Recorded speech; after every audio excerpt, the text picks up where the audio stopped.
The first vehicle in the Israeli tech tree is the medium tank M-51. Despite it might seem just like another Sherman, by the way, how do you call a tank that in various modifications can be found in all War Thunder nations? SHERMAN. This tank is quite special.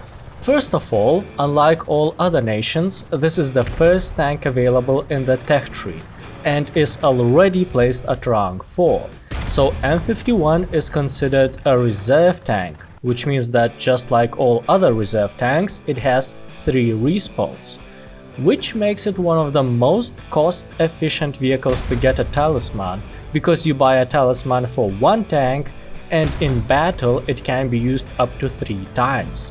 Additionally, since this tank is at rank 4, where researching the new vehicles takes a while, when talismaned, this tank stays relevant for quite some time. And secondly, the M-51 is one of only 2 Sherman variants that uses high explosive anti-tank rounds. At first glance, heat ammo is nothing special. It has only 1 kilogram of TNT, which is too small amount of explosives to overpressure light vehicles, unless they are trucks with crew in the open, but even then, not consistently. And as expected from this type of ammunition, despite their penetration is excellent, the post-penetration damage is disappointing. Most of the time it will take multiple hits to destroy an enemy. So in best case scenario, someone will finish off the opponent sooner. In worst case, the heat round will not damage any critical crew members or systems, and the opponent will be able to shoot you back. So in general, I would consider this type of ammunition unreliable.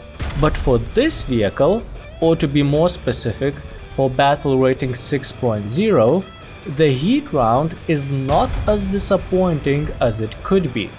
Because M-51 usually plays against heavily armored opponents, and I'm not only talking about heavy tanks, but also German or Soviet mediums that have very thick frontal plates. When most of your enemies have good armor, using a heat round that sacrifices the damage for more penetration is not the worst trade-off. Even if up-tiered when facing heavies, this vehicle has no problem penetrating them frontally. I'm not saying that this tank is better because of heat rounds, they are still unreliable, they occasionally detonate on trees, there were plenty of hits that dealt no significant damage and the enemy was able to kill me before I had a chance to reload, but it's not as bad as it could be at other battle ratings. At least you don't have to worry about penetration at battle rating where most tanks have to worry about it. So playing M-51 felt more simple and relaxing. The reload of M-51 is from 9.75 to 7.5 seconds, depending on crew skills. That is almost identical reload time to Soviet, American and German tanks that will be your most common opponents. So whoever gets to reload first will primarily depend on who has more skilled crew. Considering the unusual Israeli tech tree design, it's very likely that most of the people playing M-51 will not have a skilled crew yet, because it's the first tank in the tech tree. So usually this vehicle is a disadvantage. The reload speed is always important, but it's even more crucial for tanks that are using heat rounds, because you often need to fire multiple rounds into the same enemy to finish it off. When it comes to resisting enemy fire, the only part that is really helpful is gun mantlet. It has a volumetric design, meaning that thickness is not the same everywhere, but in general it offers around 150 to over 200 mm of protection, which is pretty good. Even heavy tanks at higher battle ratings might have less armor. The problem is that gun mantlet is the only place on this tank that has somewhat reliable protection. Everywhere else it's no more than 64 mm. If the frontal plate wasn't angled, even SPAAs would pose danger in frontal attacks. Considering that, Playing hull down whenever possible is the most viable option, as it leaves only the gun mantlet exposed. Cannon's vertical guidance shouldn't be an issue, as M-51 has 8 degrees gun depression, which is not great, but compared to Soviet tanks, I can't call that bad either. What I can definitely call a very good is turret's rotation. With aced crew and upgrades, it's 45 degrees per second, which is handy when someone appears from unexpected direction, especially in city maps, where enemies can easily get lost behind buildings. I was able to adjust cannon's direction quickly and, most importantly, without turning the hull and risking that my engine sound would warn the opponents. The mobility of M-51 is definitely on the slower side. The maximum speed is only 38 kph, which makes it one of the slowest medium tanks in the game.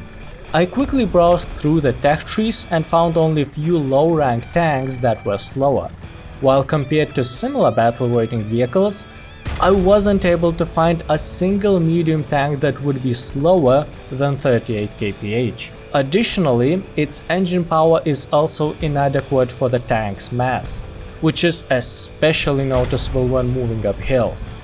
The reverse is also bad, 5 kph, but many vehicles are having similar problem when moving backwards, so at least this tank is not uniquely bad in this case. There are 2 machine guns on this tank, coaxial and a regular one on top, but they are both low caliber, so not very effective. I was able to do a couple of kills with them when engaging trucks or clean some obstacles for my heat rounds, but for the most part, machine guns were a disappointment.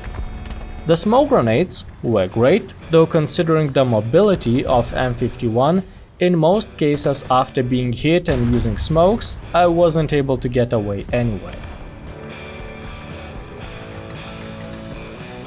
In arcade, the mobility was no longer annoyingly bad.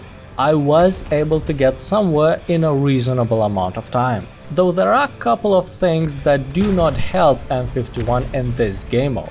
First of all, the penetration indicator is pretty much useless. Heat rounds can penetrate every tank anyway. And since tanks can survive with one crew member, it becomes even more difficult to destroy the enemy with this type of shell, because they don't do much post-penetration damage. Though I wouldn't say that M-51 becomes somehow noticeably worse in this game mode. When playing defensively in a location with a good overview of the battlefield and only the turret mask exposed, this tank is able to create a lot of problems for the enemy team, but playing offensively and fighting opponents at close range is almost never a good idea in arcade. This tank has its strengths and weaknesses, but in the end I would say that it's mediocre. Every tank downside is cancelled by its advantages and we get a decent tank. It's definitely not a bad one, but I also wasn't impressed by its performance. At the same time, it is unusual to have a 400mm penetrating rounds at this battle rating, so the gameplay was interesting. It wasn't just another copy of Sherman. I would rate M-51 6 antennas out of 10. Despite it's an average vehicle when it comes to performance, the tank felt unique, because at battle rating where most tanks depend on their armor, this vehicle easily penetrates all of them.